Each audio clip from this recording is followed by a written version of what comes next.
Yeah, so I just wanted to remind everyone that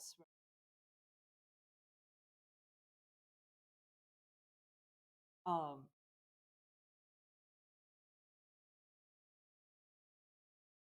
I will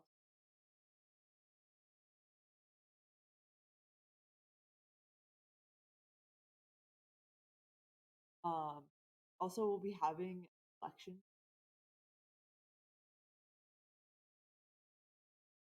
I'll be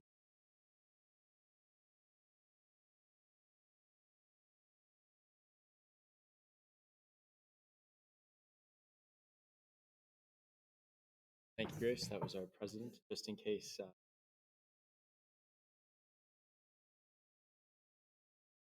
Um, so we'll be starting off with cryptography today, and very exciting topic.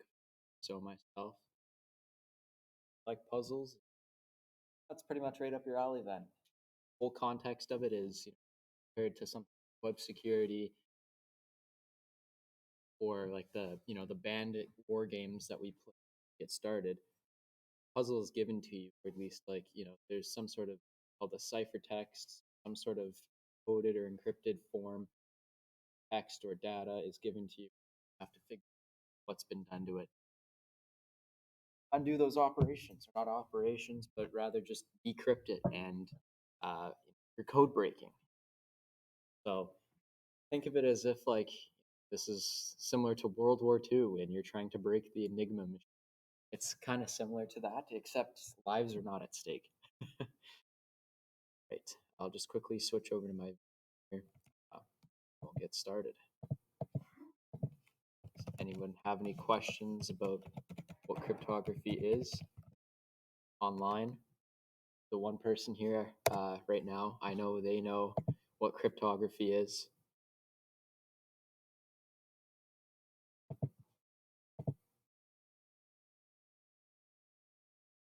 Okay, so I've just switched over to my VM there, in case anyone's online and following along.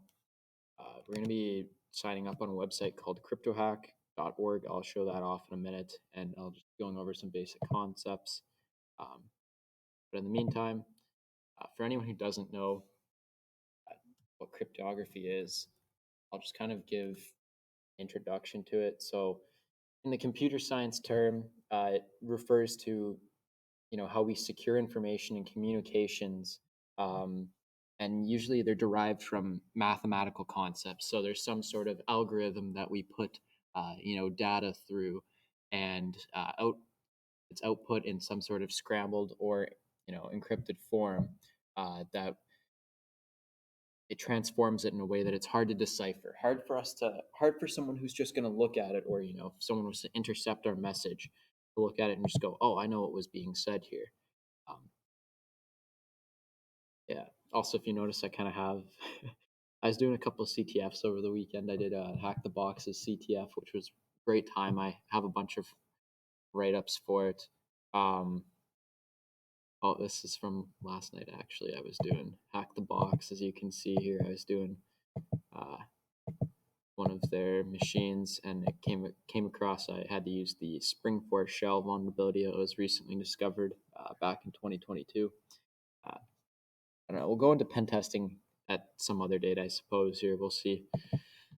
But, anyways, so cryptography, as I said, it's the process of securing information and communications, so that they can't be intercepted, or if they are intercepted, it's useless for our adversaries or some sort of attacker or middleman to decipher our plans. Um, and it's very important. Like every day, like when you go and visit a website, for example, if you go and visit google.com, one of the first things you see, both on your phone and in any modern web browser, is up here in the top left. Oh, zooming into nothing. But up here in the top left, you have the padlock, and it says, hey, your connection is secure. So what does that mean? Like, you see the padlock there, and it says, hey, you're securely connected to this site. And then it's verified. It's a verified connection. You can click more information, and it'll show you kind of the technical details, and just uh, stuff related to the web page, or the security of the web page. So we can see down here, might be hard to read up there on screen, but it says the technical details. The connection's encrypted with TLS AES 128 GCM SHA-256 128-bit keys TLS 1.3. Wow, what a lot of gibberish. So it's then kind of explained down here. It just says, hey, this connection's encrypted. The page you're viewing was encrypted before being transmitted over the internet. Encryption makes it difficult for unauthorized people to view information traveling between computers. It is therefore unlikely that anyone reads this page as it traveled across the network. Notice how it says unlikely. That's another thing with cryptography is it's not necessarily that there's some form of encryption or a mode of communication that we can securely kind of talk over that isn't guaranteed to be, fully bulletproof, as we'll call it. There are vulnerabilities that exist because the more complex you get with cryptography and just kind of securing things, it's kind of how it goes for most things in general. The more complex things are, the harder it is to actually kind of do things on the fly or have things be efficient and actually user friendly. So if we had, in theory, truly unbreakable cryptography in place, which unfortunately doesn't exist for one of two reasons we'll talk about in a moment, it'd be useless because there'd be so much into it. Either like we wouldn't be able to decrypt things, or the decryption or maybe even encryption process would take so long that it's just infeasible and not usable for us to use. So with cryptography, there's kind of two. Let me search up here. Cryptography goals. Let's say security goals, actually. So, this might seem familiar to anyone who's in 2413. We have some goals here: confidentiality, integrity, authentication, non-repudiation.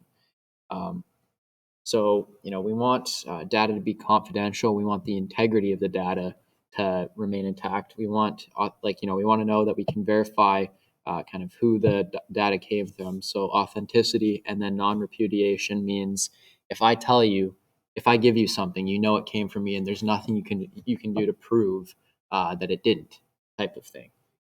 It's just it gets fancy because when you start to branch in certain areas of cryptography, it's like, oh, well, this is really secure, but I don't really know who sent it, or I'm not able to verify that you fully sent it and that the message wasn't changed along throughout the way. So those are kind of the 4 security goals. But then they also have 2 other goals, which is to be resistant to kind of 2 types of attacks. And one of them is known as like frequency analysis. So is there anything like, compared to a complete set of random text, if I compare the encrypted text against, this random text I've just generated, am I able to spot differences, or maybe compare, maybe I generate a bunch of encrypted information like 100,000 times, and I'm looking at the different, they're called, ciphertext to see, is there some sort of pattern I can use to figure out how I can undo these operations or decrypt things and view what's called the plain text. So stuff like that. And then the other attack is it's just kind of, it's like, it's similar to brute forcing is what we'll call it. We'll just, we're not going to go into too much detail about either of these attacks and, how they work or stuff like that in a moment. But this is more just food for thought here, just something to keep in mind. The other way, that we try to keep things secure is that because things have to be, we have to be able to decrypt things efficiently so that, they're usable, like with TLS and stuff like that. There's certain limits that end up being imposed, and it makes it so that computers could potentially brute force or compute the necessary information to decrypt such ciphertexts or just protected information.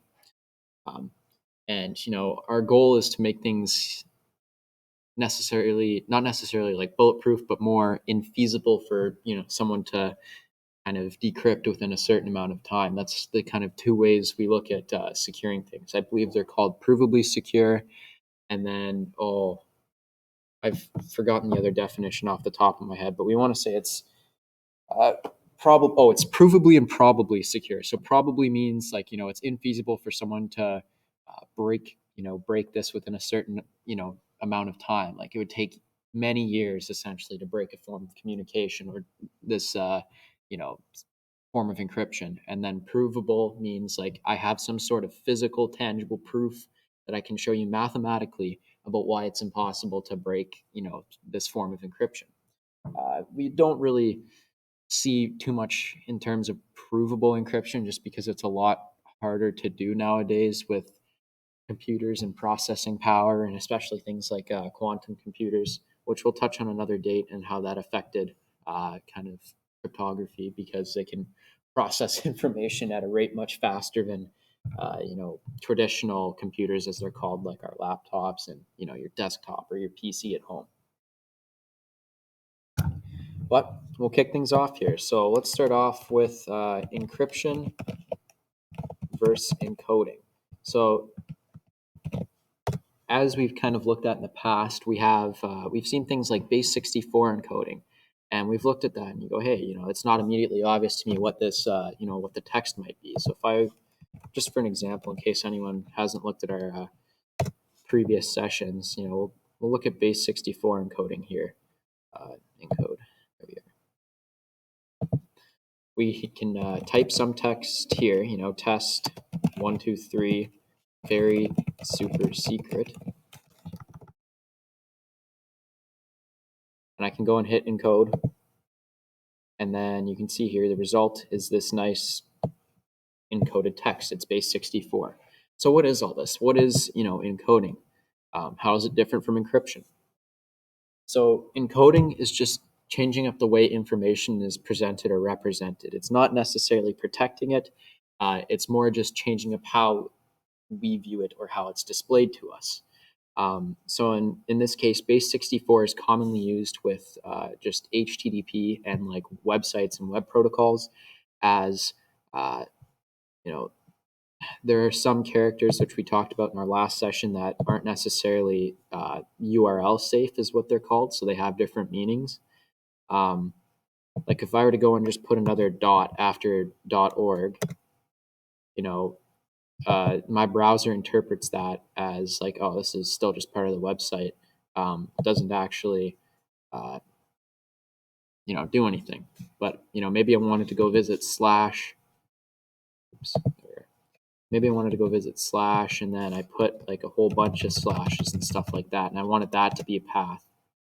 It won't do anything. It'll just take me back to the same page because your browser will render it as just one slash instead. So we use base 64 to just kind of encode information so that way we're able to pass it into our web browser. At least it's safe for transmission and it doesn't get mixed up. Nothing like that. So as we can see over here in our kind of quick little Google definition, it says, well, encryption does involve encoding data. The two are not interchangeable terms, as encryption is always used when referring to data that has been securely encoded.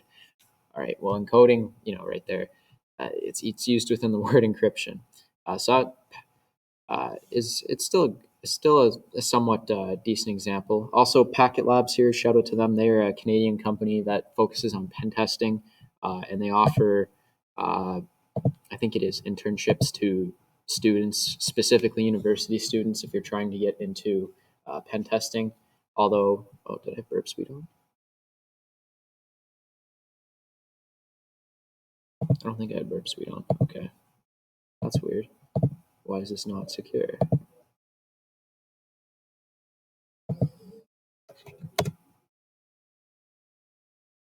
That's actually kind of funny. Visit Packet Labs. Okay, there we go. So yeah, Packet Labs, just a quick shout out to them. They have like I think it's down at the bottom here. It's gonna be something like careers, but I think it's once a year.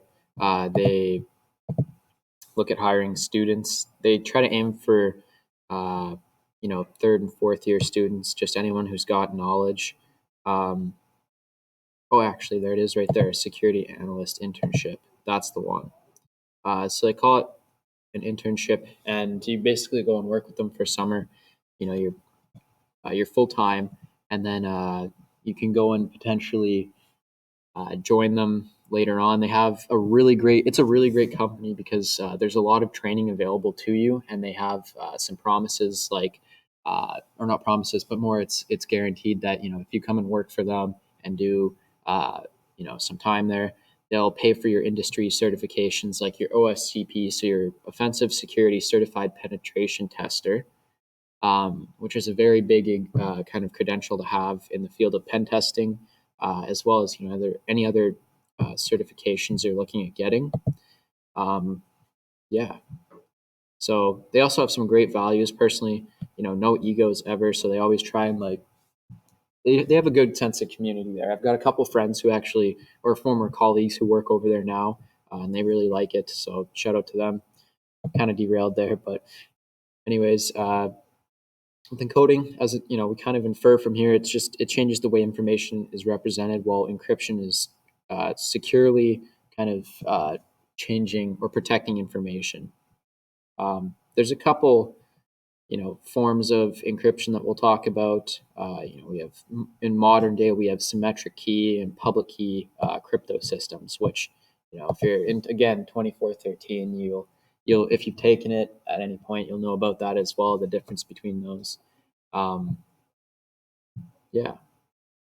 So just back over to the kind of quick topic of encryption versus encoding here. A good example is the site over here. It's in French until you go and visit the English version. It's called Decode FR. So it's a collection of over 800 tools to help solve, games, riddles, ciphers, mathematics, and puzzles.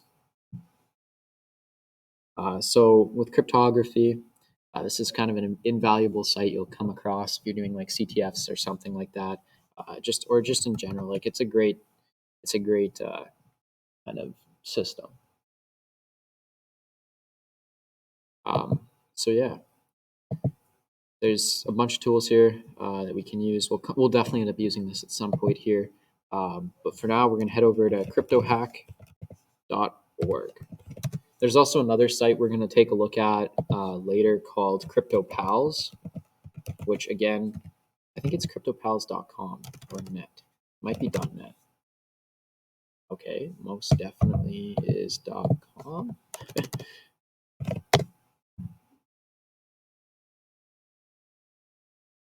Or maybe I'm wrong 2 times over. Okay, there we go.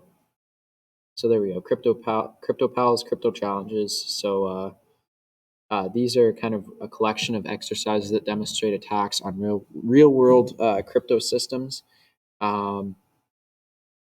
So yeah, this is just something we'll look at later. I think this was made by just like a couple of experts in the field. It's been a while. Anyways, and it's something to kind of test yourself more like it's something to test yourself later on, like in the future. Minimal website, as you can see. Couple challenges there, but CryptoHack is what we're going to use to kind of learn to get going with cryptography. They have like dozens and dozens. What's up?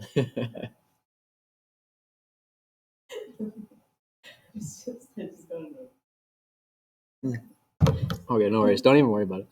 But anyways, the CryptoHack. I have to remember actually what my account was. I think it was this, but just go ahead and sign up really quickly. It's a great platform to. Oh, I think this was no, that was not the password. It might have been this one. Okay, yeah, I'm gonna have to pull up my password manager here because I don't remember. Anyways, we're gonna take a look at just CryptoHack while people sign up here. So I'll try this one in there. So CryptoHack. Oops. CryptoHack is a free, fun platform for learning cryptography, as they advertise there. It starts with everything from kind of like the basics of crypto. So, back in the ages of the Romans, Julius Caesar came up with what we call the Caesar cipher, and it's known as a substitution cipher.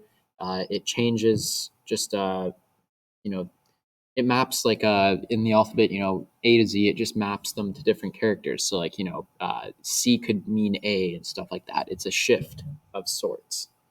And then it attacks, or not attacks, but introduces you to modern problems or modern cryptos. So AES, so the Advanced Encryption Standard, RSA, which I think is Revest, Shearman, and Adelman, or something. Shamir and Adelman, I think. Those are three mathematicians that came up with a very popular form of public key cryptography that we use. SSH uses it, as well as elliptic curve cryptography. These are all modern kind of cryptography implementations or ciphers, really. And the format is that there's a bunch of puzzles, and they teach kind of quick, small lessons that hopefully motivate you to learn more. It's very capture the flag style. So this is perfect because it turns on our capture the flag mindset, and it kind of allows us to build on it. So if we want to become crypto experts for CTFs, or just you want to learn more about cryptography, this is the place to be. All right, I just have to, if you don't have an account, please go ahead and make one. I'm just going to quickly look at my password because it's been forever since I've logged into this site. Or maybe actually I'll just come up with a new one to go through it. We'll see. Crypto.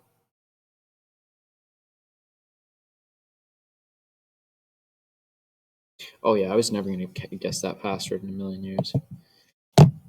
Whoops. No, wrong email address yet again. There we go.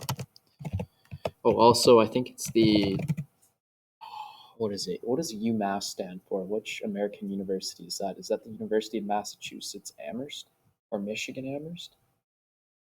UMass. I have to Google that.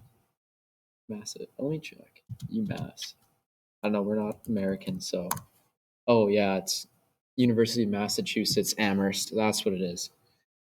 They have a CTF on this weekend. I registered our team, or a team. I called it Shall We Hack instead of UNBCTF because I wasn't thinking.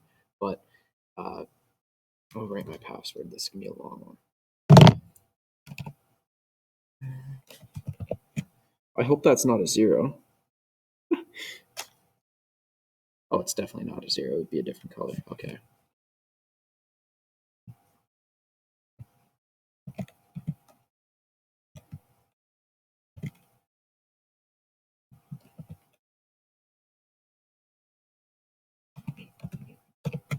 As you can see, I have very, very long passwords. No, I mistyped. It's all right.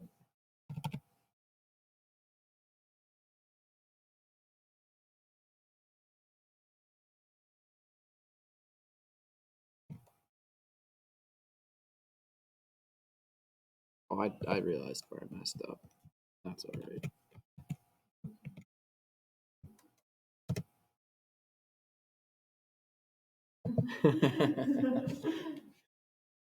All right. So you can see here right as soon as you log in, like, oh, look at this. We've got, this is because we went through this last year. We solved 7 out of the 10 challenges. But you can see here, hey, we've got an introduction to crypto hack. Then we've got a, program on, or just kind of a lesson on modular arithmetic, some symmetric cryptography, and look at this. We got public key cryptography, elliptic curves. Awesome.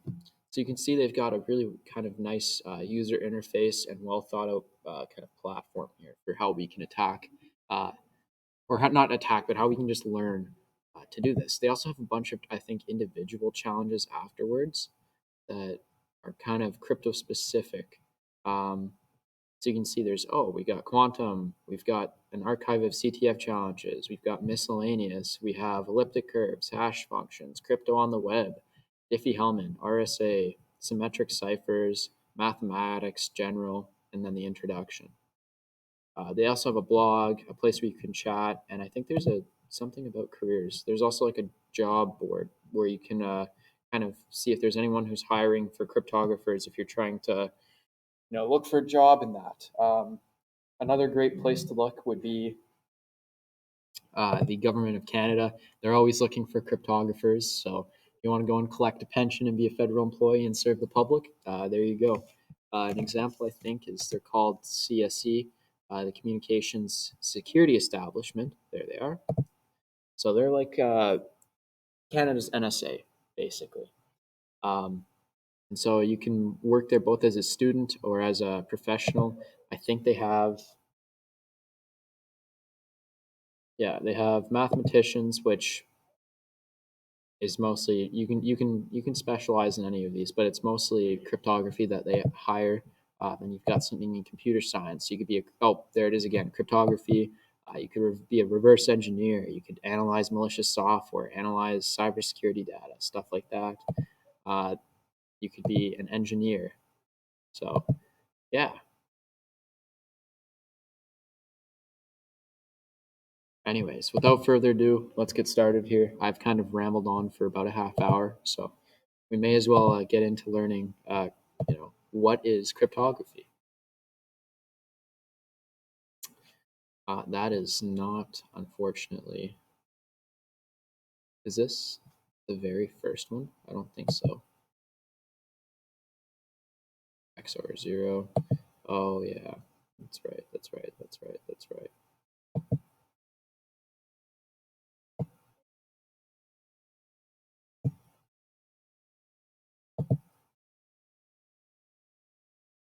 I just got to go back to the beginning here. It's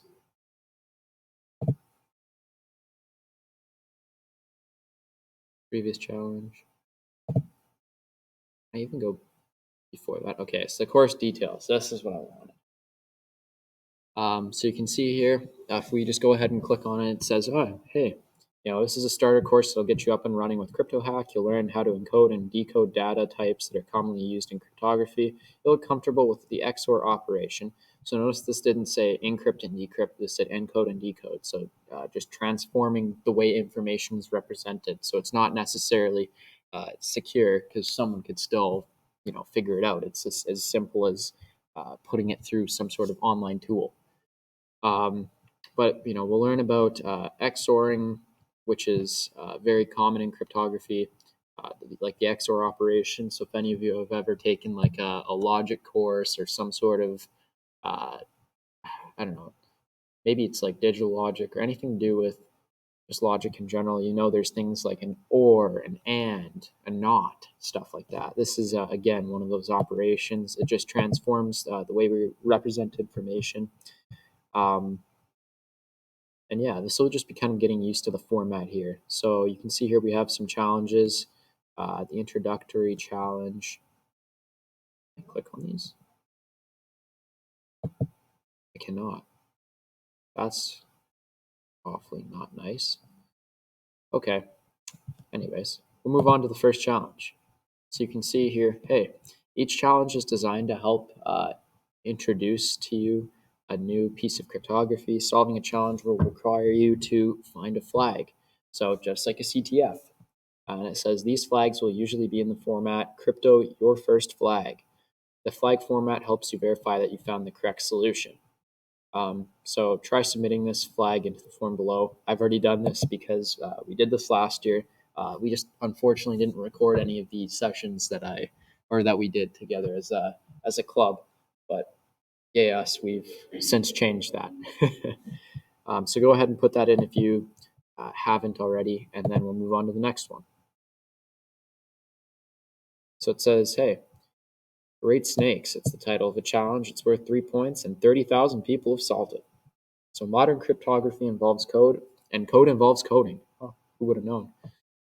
CryptoHack provides a good opportunity to sharpen your skills. Of all modern programming languages, Python is kind of the best, really, for this. You're not going to see too much in CTFs, like anything outside of Python. Like a lot of quick kind of proofs or encoding or encryption scripts will just be like, hey, this was the script I used to encode this file or this text. Here's the Python code, and figure out if there's a cryptographic weakness to it.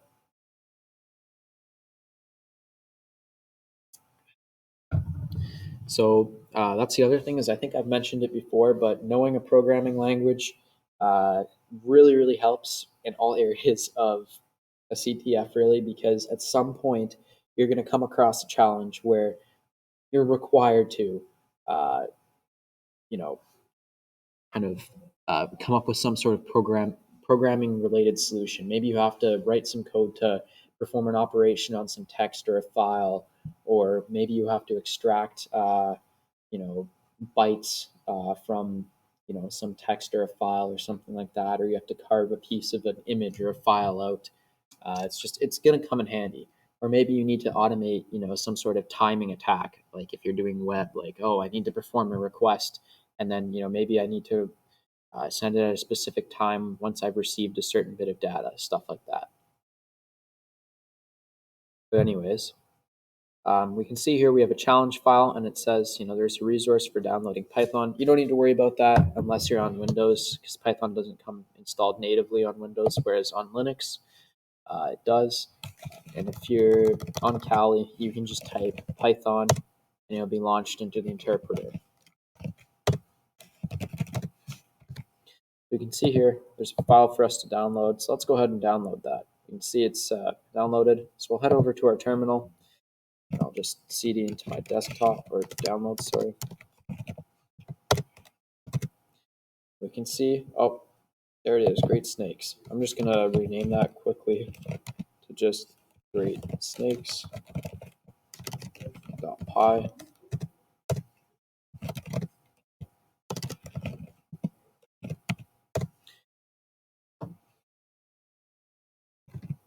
And so one thing about Kali is they also include like the open source version of Visual Studio Code. So you just go ahead and launch that, and we'll open the file in there just for a nice kind of view. You can see here that it says, hey, there's some code. What does this do? We can see it says import system, and then if the system version is 2, so if you're using Python 2, which is no longer supported, please update to Python 3. And then we have a bunch of characters here, or decimal, like the decimal version of an ASCII character in this kind of array. And it says, here is your flag.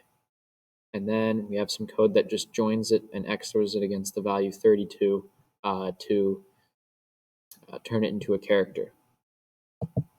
So great, we kind of have an idea of what to do. I think all we have to do is just run it. So if we just do Python, Great Snakes, we get, hey, there's our first flag, Crypto Zen of Python.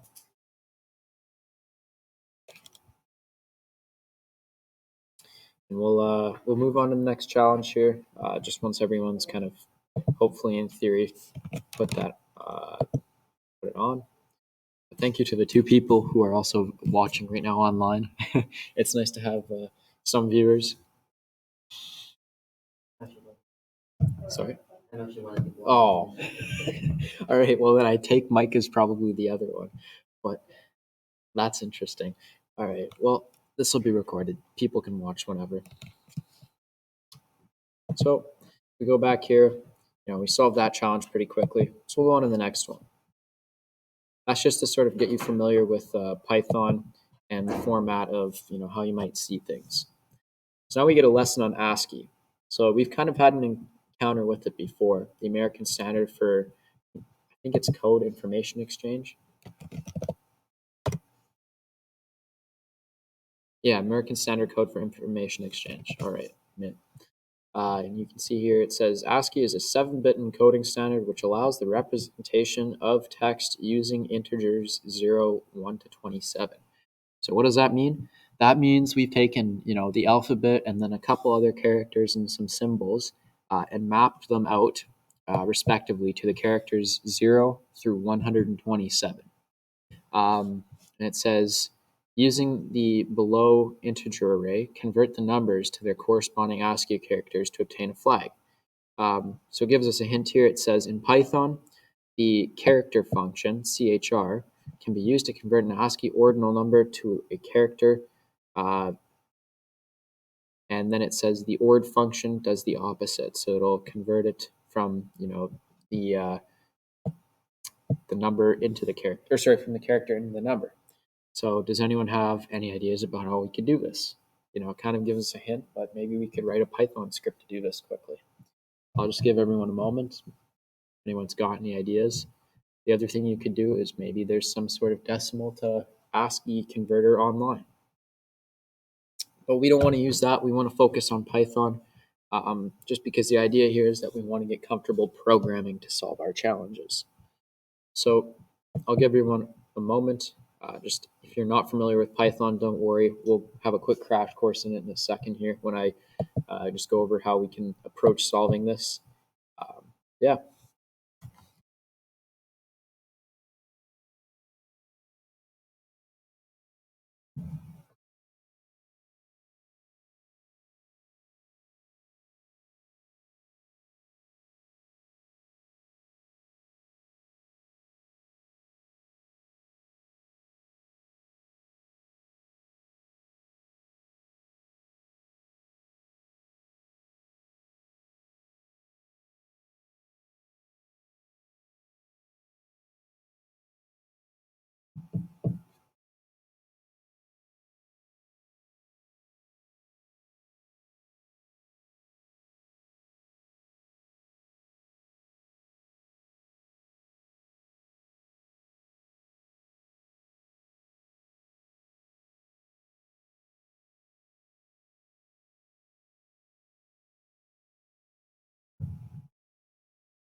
All right. I haven't seen anything online, so I'll assume that maybe we have an idea here. Did either of you solve it? Yeah. Okay, nice. Well, actually, technically, I just still have my solution from last year. Oh, I see. And Grace? I was just downloading. Oh, no worries. So, No worries. All right, then Jacob. So tell us, for anyone online, how did you solve it? So first I copied and pasted in this array of integers, and put it in a variable called boards. I have a line that says print. Inside the print, it's quotes with nothing inside, dot join. Inside the dot join, CHR function with O inside for O in boards. So essentially running CHR on each number in the array. Yeah, perfect. So in case anyone online didn't catch that, I'll just kind of quickly go over how we could do a solution. So in the Python interpreter, you just fire that up, and you could say, hey, let's call this characters, or actually no, we'll call this numbers. That's more descriptive. Oops, it didn't like the new line. So we'll call this numbers is equal to, and then this nice long array. And as Jacob said, what you can do, it's not printf, this is, let's see, is for, I think it is what? For O in numbers. Wait, did you put everything in? You put everything inside the print statement, right? And it was, yep. Okay, and then there's a not semicolon. It's just a colon. It's CHR. Oops, I can't type. CHR. Oh, is that what you were saying? No. All right. Where did I make my mistake there? When you said for. Ah, I see. That would be quotation marks with nothing inside. Oh, join. Yeah, that's that's my bad. Dot join, and then in brackets, numbers.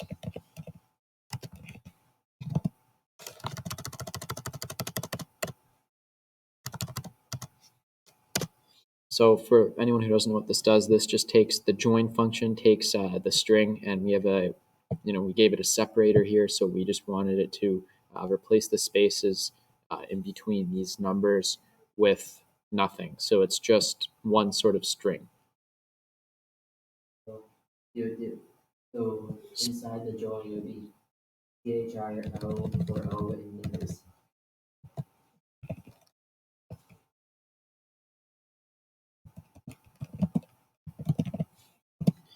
There we are. The close bracket after the first O. After the first O? Yes. Oh, right. There we go.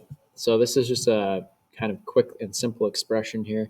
This will say, hey, join everything together, or join the string together that's produced from taking each kind of element out of this array called numbers, and then putting it through the character function and joining it together as a string. And if we go ahead and hit enter, we get, hey, crypto, ASCII printable. So we have the flag.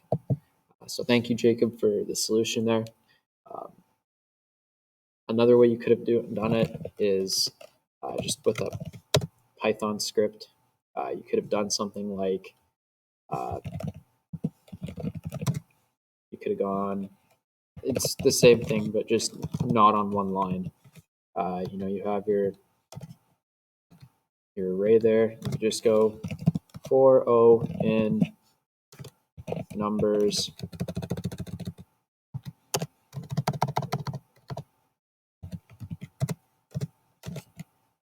Print.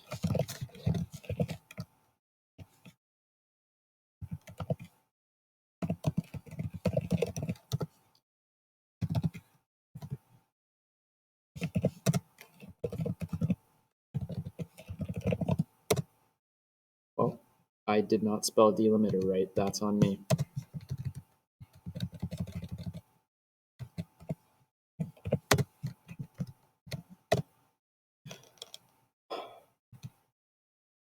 Delimiter. Did I spell delimiter wrong again? Print has a delimiter, does it not?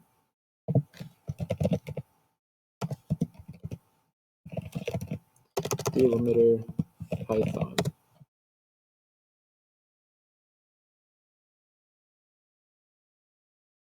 Oh, it's separator, I think it is. I could be wrong. I might have called it delimiter. Yeah, it's separator. Whoops. That's me getting too used to other programming languages. So separator is equal to blank.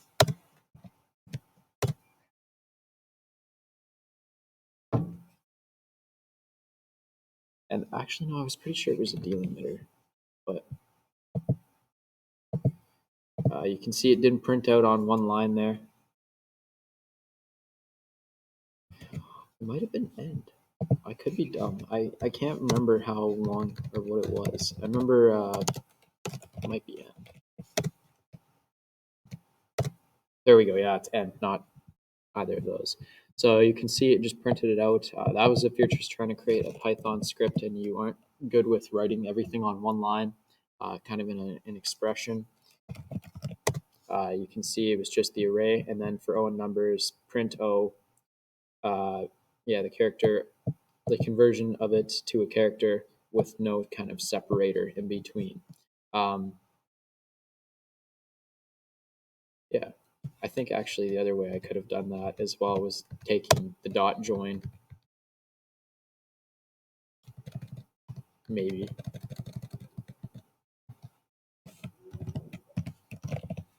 Oh, actually, no, that's what that would just print it out a bunch. Never mind. That's a bad idea.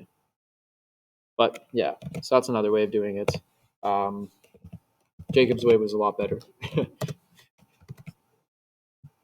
So you can see I've already solved it. So we'll move on to the next one. That was just kind of a quick introduction there. So now we say When we encrypt something, the resulting ciphertext commonly has bytes, which are not printable ASCII characters. So if we go ahead and take a look at an ASCII table,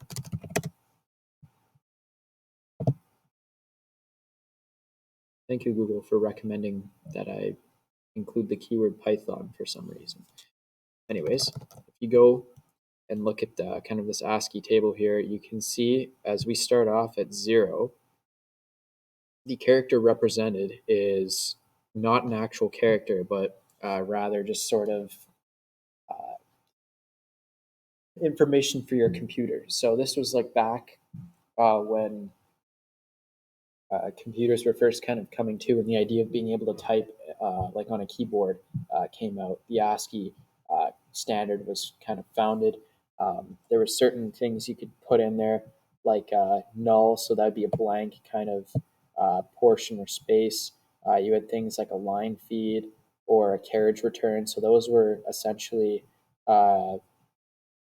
like your new lines.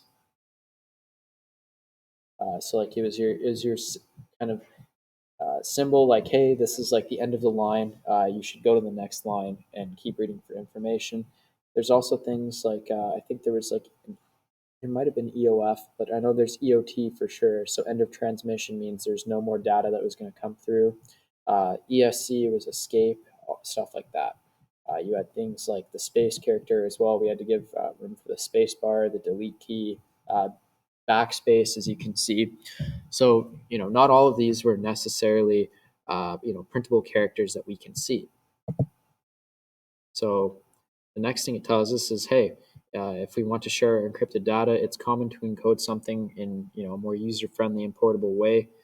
So hexadecimal, which is just another way of representing ASCII or just information, is what we would use.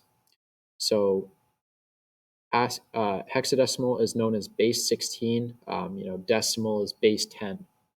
If that kind of makes sense to people. And what that means when I say base is that just means the number of characters we can use to represent certain information. So if I just go base 10, that makes sense because we have the numbers 0 through 9 to represent any number in the world, basically. So it's our number system. It's 0 to 9. So each digit here, you can see in this kind of example, that's base 10. So it's what we know as our numbers. Hexadecimal is what's called base 16 because there are 16 characters that we can use to represent information. We have 0 through 9, but then we also have an additional set of characters, which is A through F. I don't know if this is going to load. Okay. So we can use hexadecimal to represent, kind of more information in a smaller form.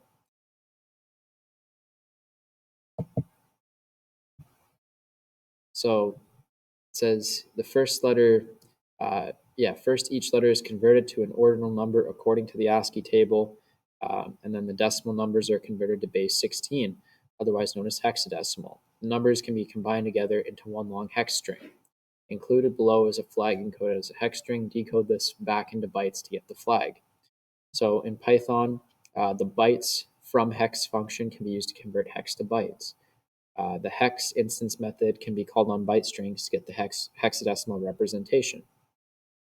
So we'll go into hexadecimal a bit more before we kind of decrypt, or not decrypt it, but decode that string there. Hexadecimal.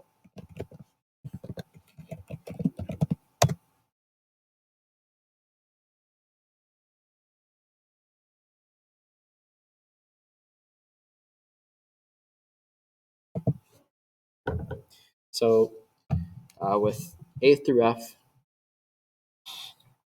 it represents 10, 11, 12 basically, or 10, 11, 12, 13, 14, 15.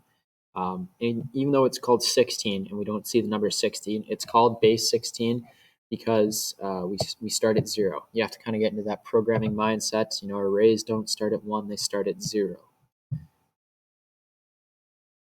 So now you might be asking yourself, okay, well, we know what happens when, in our numbering, like normal numbering system with 0 to 9, we know what happens when we get to 10. We just start adding more numbers together to represent, the next kind of piece. So 10 is a combination of 1 and 0. 11 is 1, 1, so on. It's the same thing in hex. So once you reach, uh, kind of the end, you hit F, then you start over again. You go 1, 0. You go 1, 1, 1, 2, 1, 3, 1, 4, 1, 5, 1, 6, 1, 7, 1, 8, 1, 9. But instead of going straight to 2, 0, so 20, you would go 1A, because you now have that extra kind of set of characters. So hopefully that makes sense to people. If you're watching this online at a later date, I'm sure there's plenty of resources online. But I think most people know what hexadecimal is, and kind of have an idea of how it works. You can sort of understand it. But you can see here we've been given a hint again about how we can decode this. And it says in Python, we have bytes from hex. We'll give everyone a moment to go ahead and try it on their own if they haven't already. It's a fairly straightforward solution. You don't have to put anything into an array like we did last time with the brackets. You can just put it into a string in Python.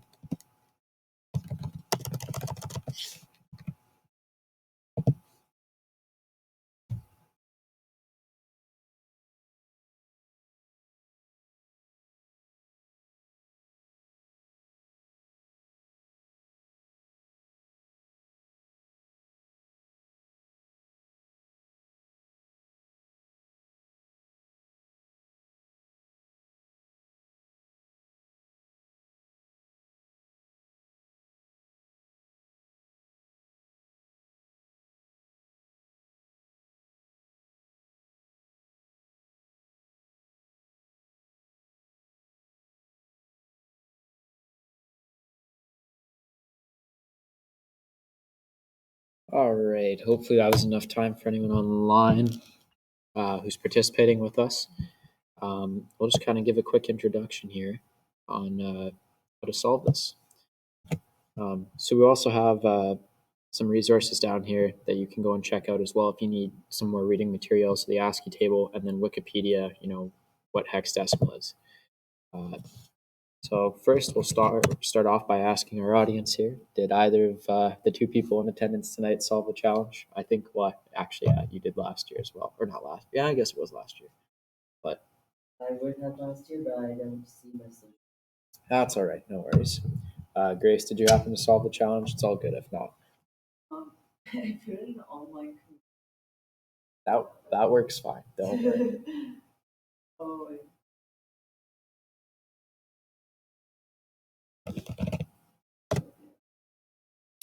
All right, so in Python, what we can do is we can just create a string. We'll call this, instead of A, I'll just call this encoded is equal to that. Then we saw that it said, hey, in Python, bytes from hex function can be used to convert hex to bytes. So let's go ahead and take a look at that before we just blindly run it. So we can go ahead and click on the first link. We can see, hey, there is some bytes or some hexadecimal bytes there, and then they were able to print it out. So that actually wasn't great. Let's scroll down. Let's see. From hex.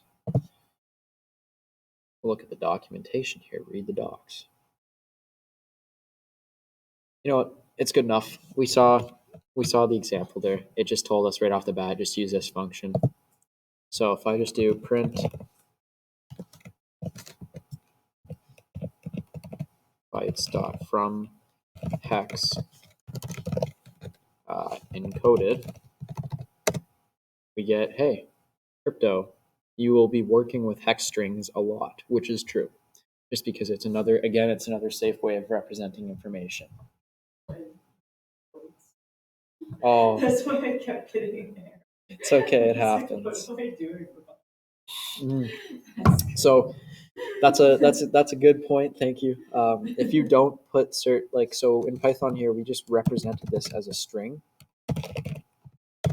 If I had just called this, like this, if I just made this one long massive number, actually, no, I think it wouldn't even let me. It'll just say, hey, like you didn't put quotation marks around this. If I just say b is equal to that string, it'll say, hey, invalid decimal literal. So we have to put quotations around it so Python recognizes it as a string. And then you can go, oops, I accidentally put the wrong quote there. Oh my God, I did it 2 times in a row. Okay, there we go. Now you can go from bytes, or bytes from hex, sorry, I'm having an off day there. From hex B, and you get the answer. Same thing as printing it out. When we see the B in front of the text here, that just means that it's represented in bytes form, and it's not necessarily a string. So if we were trying to work with this data afterwards, it's in the form of what Python calls bytes.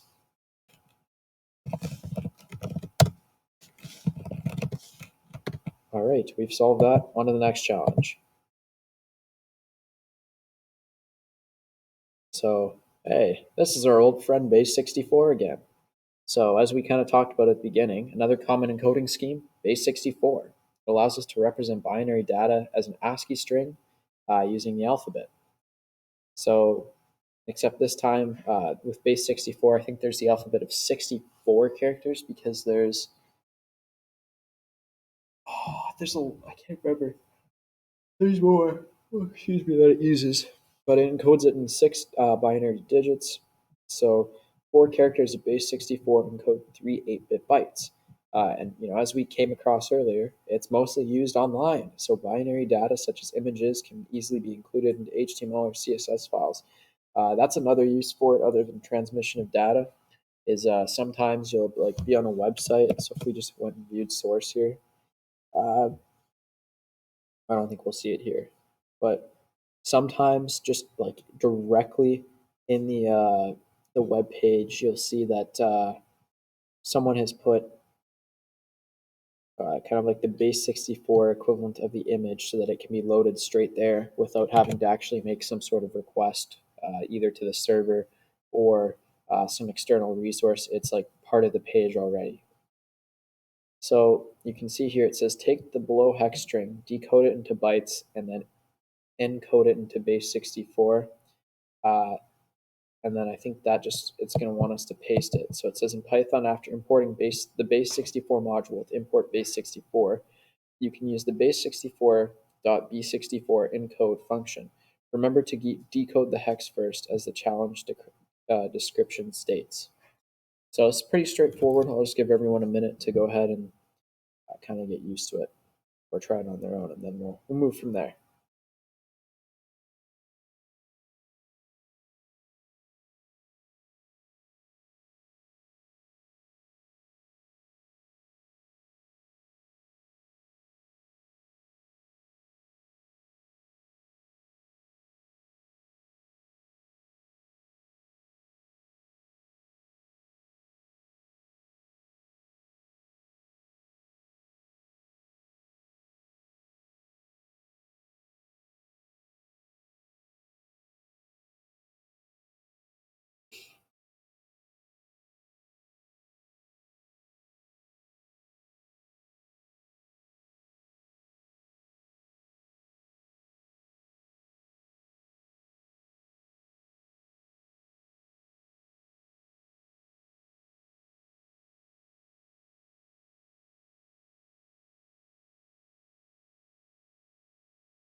Bless you.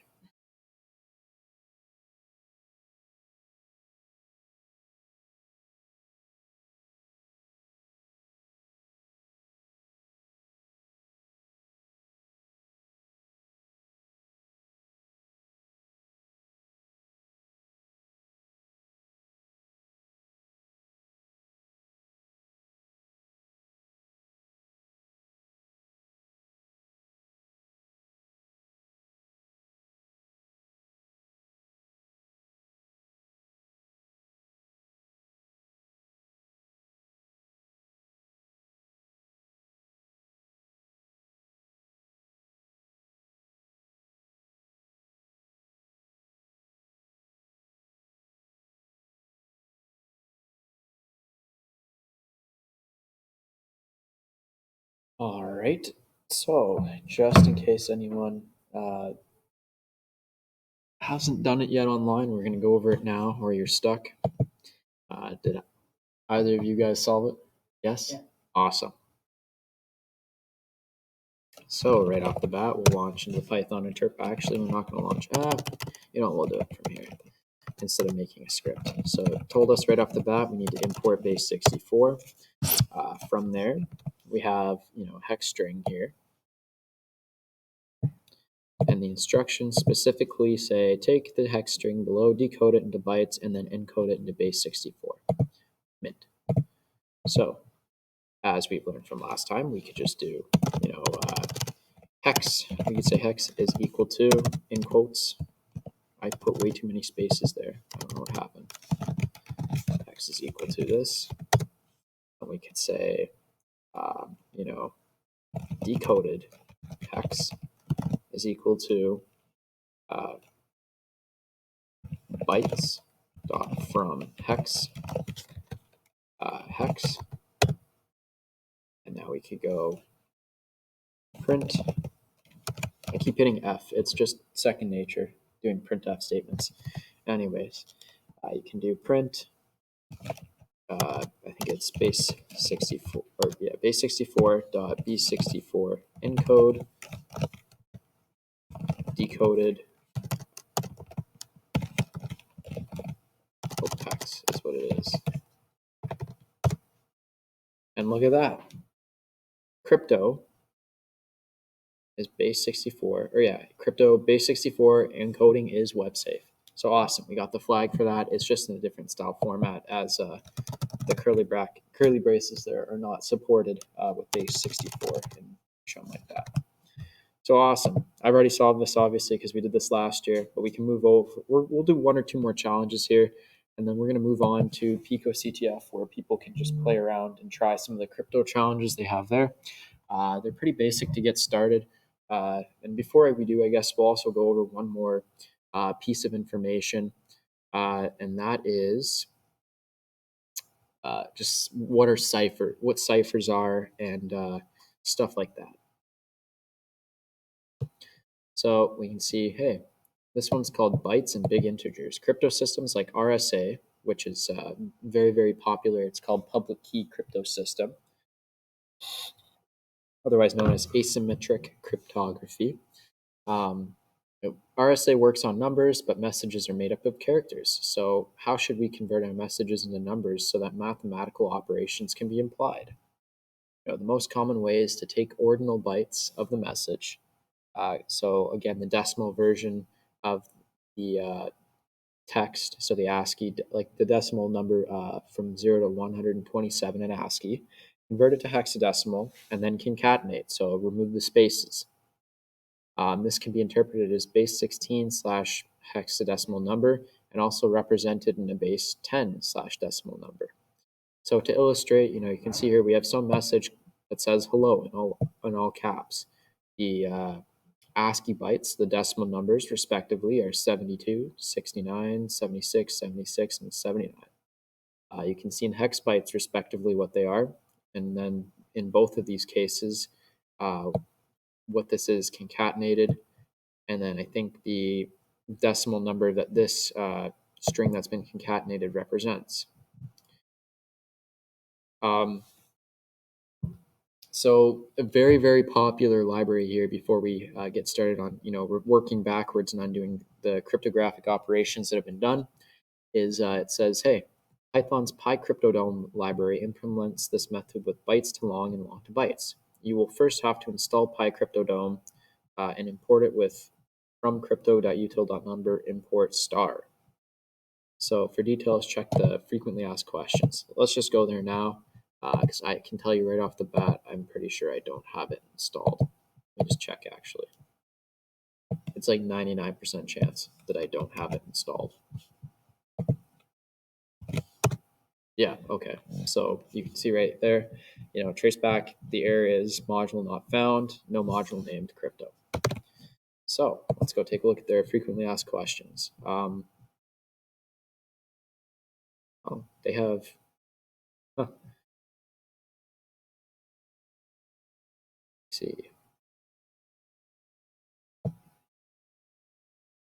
All right, so they have a command for us here.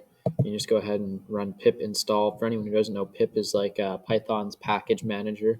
So with Linux, we use apt to update our system. Um, with Python, it's pip. So normally I do something like, hey, sudo apt update.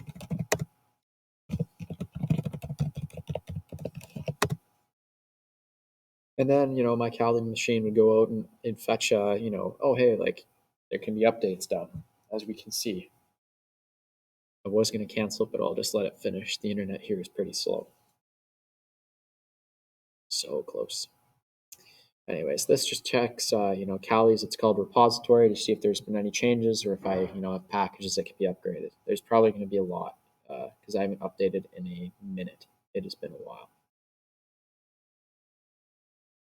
Also, you can see that lovely internet speed that we have here over on campus.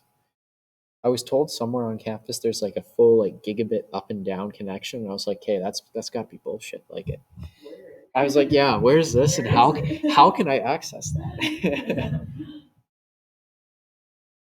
All right, wow, this is taking it. There we go. Now it's reading the package list, so you can see. Oh, I've got 520 packages that can be upgraded. But with pip, it just gave us a command that I copied right off the website. It said, there's 3 tools you want installed: Pwn tools, Gimpy2, which is used for. Oh, actually, that's got to be a mistake. That's for images, is it not? Gimpy2. Am I dumb? Oh no, it's for math. Huh. I would have not guessed that. I was thinking of GIMP, the image editor. All right, so we can go and run that command they gave us. Shouldn't take too long, and hopefully we're going to pray. We're going to pray to the Python gods that I don't get any errors while I'm streaming here, because I don't have the patience to fix things right now.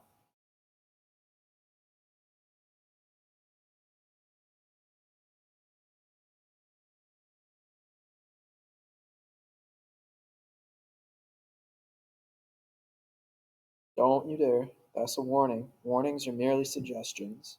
But don't you dare. I don't want to see any errors. Oh, look at that. Successfully installed. We love that. All right. That was a mistake there. Now that we've installed, we can go and continue on. So again, we'll talk about crypto pals in the future here, because I think these challenges are a lot harder from what I remember. Like, these are more advanced once you've made it through Crypto Hack. Yeah. Okay. So we could do right off the bat. We could do convert hex to base 64. The next ones we'll need to learn about before we can even get remotely close to that. The XOR, I think we've touched on in previous sessions before, or in previous, what is it? Like previously in previous sessions last semester before we were streaming. So yeah, there was no recordings, unfortunately. But it's okay. So we can see here we've got the instructions again. Python's PyCryptodome library implements this with the methods bytes to long and long to bytes. So, immediately we recognize this is a very long number. So we're going to be going from a long number to bytes. So we'll just do from, as it tells us right there, from crypto.util.number import star. What this does is this just says, hey, from this specific section of this module, import, these functions, really. And then we can just go this very nice long string. We could call that B, or we'll call this long. We'll call this long is equal to that. And we can say, hey, let's print out the, what was it? Long to bytes.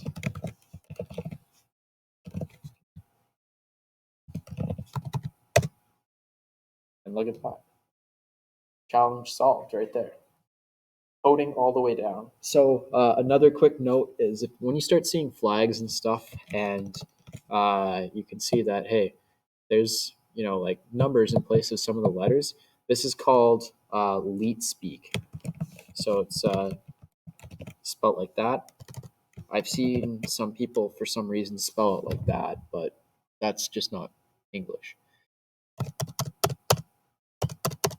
The other way it's represented normally is it's kind of like the hacker kind of trademark is if you see the numbers 1337, because in theory that spells leet. The 1 represents an L, the E's are 3s, and the 7 is a T. So you can kind of see that here. We have a 1 can also represent I, so it's like a little funky, but uh, you can see the 3s in this all represent E's. So yeah, there's obviously some letters that we can't represent, like C's or N or W or Y. I can go on forever, but there's a couple we can't represent. So that's just something to note as well. Yeah. All right. With the last 15 minutes here, we'll just go over to it's called Pico CTF. It's put on by Carnegie Mellon University.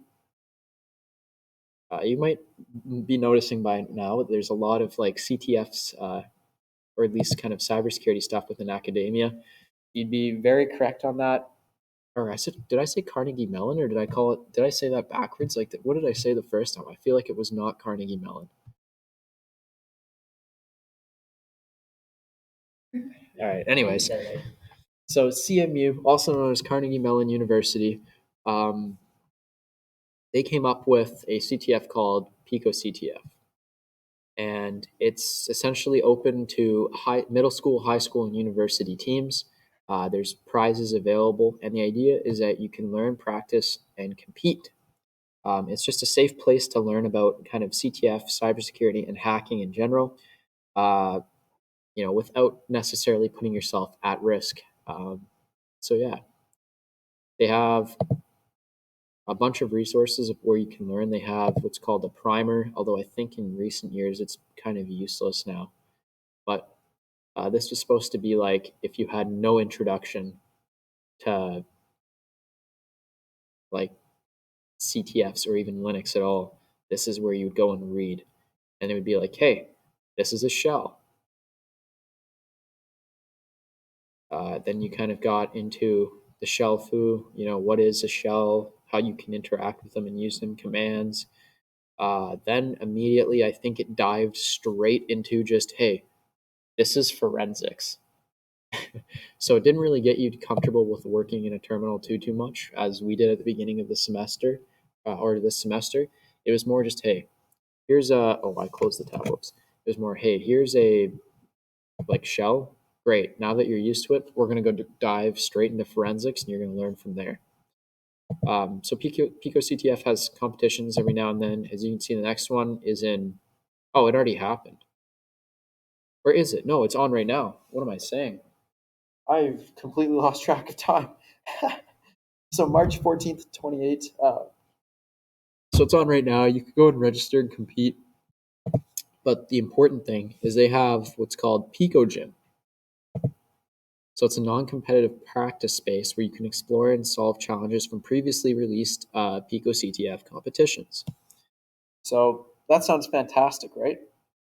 We'll have to log in here. I think I forget my username for this. This has been ages, but I highly recommend that you go and create an account now. I'll just give everyone a moment in case they don't have one, or you're just logging in as I am. Again, the website is picoctf.org.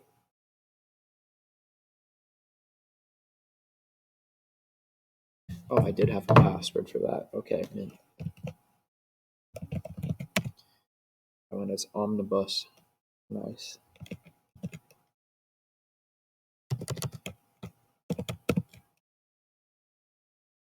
Oh, I'm dumb. Why did I do that? There.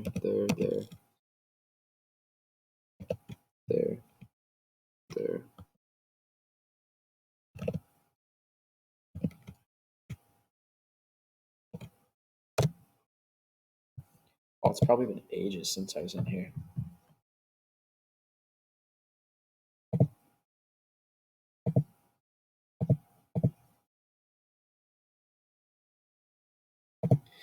All right. So Pico CTF also, if you don't have like a shell available to you, they offer it's called a web shell. So you'd have to go and sign in, I think over there. I'm not going to, but you can see I haven't played this in a long time. But you can see there's a bunch of challenges across a whole bunch of different categories. So you've got web exploitation, cryptography, reverse engineering, forensics, general skills, binary exploitation, and then an uncategorized, otherwise known as MISC, although there's none in there right now. So we go ahead and look at crypto. Oh, hey, we've got a whole bunch of challenges for us to try. This is a place where you can go ahead and just learn. Um, so again, we'll start off with this first challenge called Mod 26.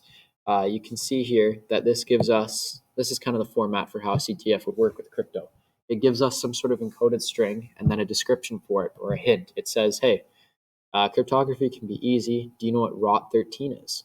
So right off the bat, we'd go, hey, well, what the hell is ROT13? There's a website. Let's go look at that. About rot13.com, because that's not much. So whenever you see with cryptography, whenever you see the word rot, R-O-T, that just means rotate.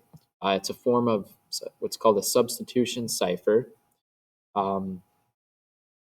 It's also known as the Caesar cipher, and it replaces the letter with the 13th letter after it in the alphabet. So this would be mapping like A to, I'm not even going to guess. I think it's O. Yeah, okay, no, it is O. And then that's how you would use it to kind of switch back and forth. Julius Caesar came up with this so that his enemies couldn't, understand what he was, uh, you know, writing down or like passing on to colleagues. And I found that interesting because I think there's still quite a few people who are illiterate in Rome, but the people who could read, they would look at it and go, "Oh, it's gibberish." So, yeah. So we have an idea. Okay, great. ROT13. Maybe we can search up ROT13 decode. I spelled rot instead of. There we go. Again, we have that same ROT13 website. So maybe, just maybe, we go over here, copy it, paste it, and it says, hey, Pico CTF, next time I'll try 2 rounds of ROT13. So just a quick little note is at the end of sometimes with flags, you'll see like a specific section of like garbled text. That's normal. Sometimes challenge creators do that as like a proof. If you're working on a challenge that's been specifically designed for each team, it's just to prevent against flag sharing type of thing. Pico CTF also rotates their flags out every once in a while. So it's like the flag original content will still be the same, but then the ending of it will be different. So that way, if you're watching a tutorial online and you see someone solve it, you can't just copy the same flag they had and then go ahead and use it without actually doing any of the work. So you can also see over here, we have a hint section. It says this can be solved online if you don't want to do it by hand. So there's no penalties for viewing hints. Some CTFs differ, and like you'll get penalized. You'll sacrifice like a certain number of points to view a hint. But yeah.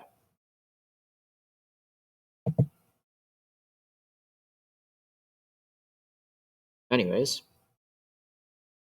we can see I've also solved another cryptography challenge. You just want to aim for the ones that are pretty big. So this one says this. This is RSA. We haven't quite gotten there to just yet. Then we have easy peasy. The numbers Mason. What do they mean? So these are just challenges that we can practice or go on to once we've learned a bit more. But in the meantime, I highly recommend just stick with CryptoHack. And if you want to progress on your own and keep learning more, CryptoHack is the place to do it. And then once you're getting comfortable, maybe try Pico CTF. If you get good at Pico CTF, CryptoPals, because CryptoPals is hard from what I know.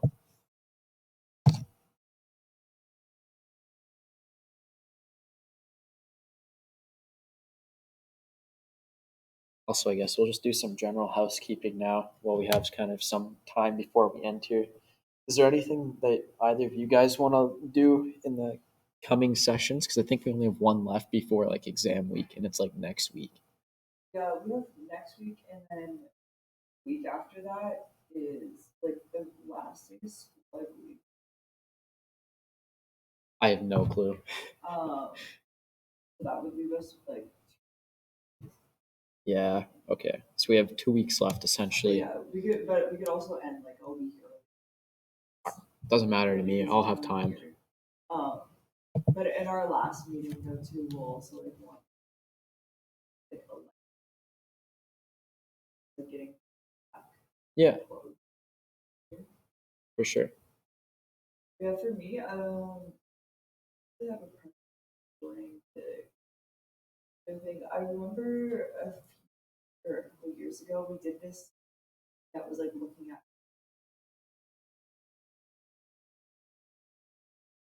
evolution rate like law. Oh, was that also on Pico CTF or no? No, it was on like the website. I could ask Reed, I don't remember. But it was kind of like confusing, but it was like cool. Yeah. I don't know. Sure. That's that'd be like, I think that's either gonna be like binary exploitation or reverse engineering. One of those Yeah, two. it was like Could be. Yeah. Was it like uncovering or like understanding like how things were functioning, or is it more like abusing vulnerability discovered in said functionality? like Do you you had to remember? look at like the registers and stuff and like Oh, you okay. know, like It could have been that. It could be either. It sounds like reverse engineering, but I don't know. That'd be really cool. I remember there was like, oh, also I don't know who's in control of our like the GitHub now, but what is it? GitHub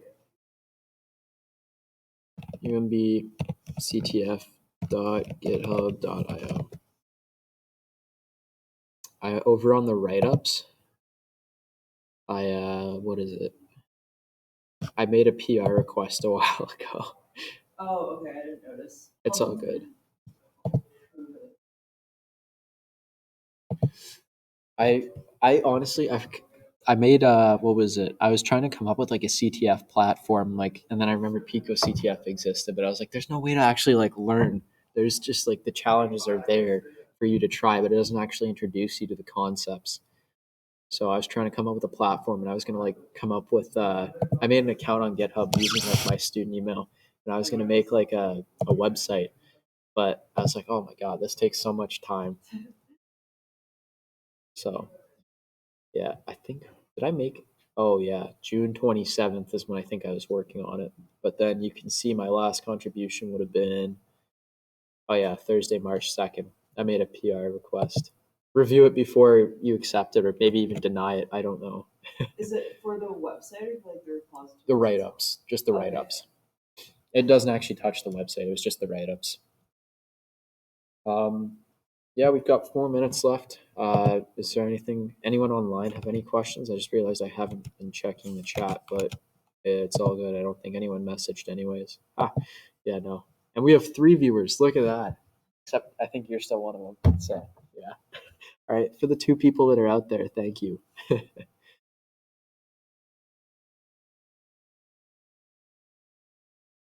Yeah.